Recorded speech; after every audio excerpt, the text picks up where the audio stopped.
Our team coverage begins with Tim Pulliam with the latest on the refinery firefight. Tim, what are you seeing there?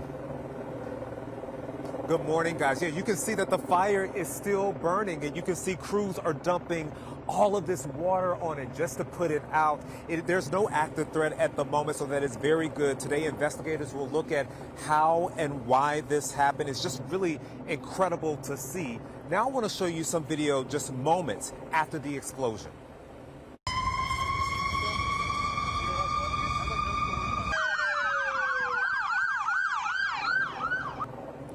This is new video from Air 7 this morning as crews battle this blaze. The explosion at the Chevron Refinery broke out just after 9 p.m. here in El Segundo. It sent huge flames shooting into the air. The fire could be seen for miles across the South Bay.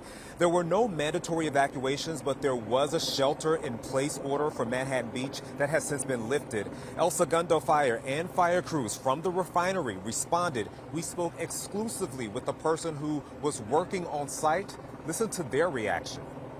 And I know I hear like a big whoosh, like it was like a like wind, but like pressurized wind. Next thing I know, bro, I see like everything in front of me just light up, and I just see like shadows of towers and, you know, pieces of equipment, and I'm just like, oh my God, it's a fire. This refinery is the largest oil-producing site on the West Coast. This is not the first explosion here. A fire broke out about 3 years ago, and it took crews about 2 hours to put it out. Now, you're taking a live look at this fire as it's happening right now. The cause of this fire is still unknown. Everyone at the Chevron refinery has been accounted for. So, guys, the good news is that no one was injured. We're here in El Segundo. Tim Pulliam, ABC 7.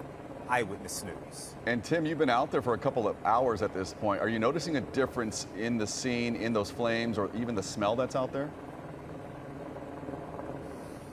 You know, guys, thankfully, I am not smelling any gas. I do have my mask here just in case. The scene is pretty tame at the moment. They really have this concentrated to this one area where crews are just putting water on this blaze, and we're not seeing a lot of activity out here as far as fire crews, no eyewitnesses or anything like that, neighbors, looky-loos. But there are going to be some road closures for people to be aware of around Rosecrans Avenue, around PCH and El Segundo Boulevard. So that is what we're seeing right now. Just people need to take some precaution when they're heading out this morning. Back to you. Okay, thank you, Tim. And our team coverage continues now from the air. Scott Rive live in Air 7 over the refinery. And Scott, we still have active flame, it looks like. Yeah, we certainly do, John, but it's contained to this one area inside the refinery. Now, we've been up since about 4 o'clock, and nothing has changed. We're just pouring water on it at this point in time and trying to come up with a plan where they can shut down the valves and the pipes. It's pretty complicated, and put this fire out. That's stacked there on the left. That's normal. That's just a burn off. But if we push back in, we don't see a lot of damage to the refinery itself. Covered a lot of these over the years, and we don't see that the explosion itself caused a lot of damage. That is good news. Tim already mentioned the great news that nobody was injured. There's no air quality issues. None of the air quality sensors went off. There's no wind here at the time. It's pretty moist. There's a dampness here, so that's helping. But right now, they're just going to put as much water on it as possible and try and figure out a way to shut this down. But it could take some time. It's a pretty complicated thing to do.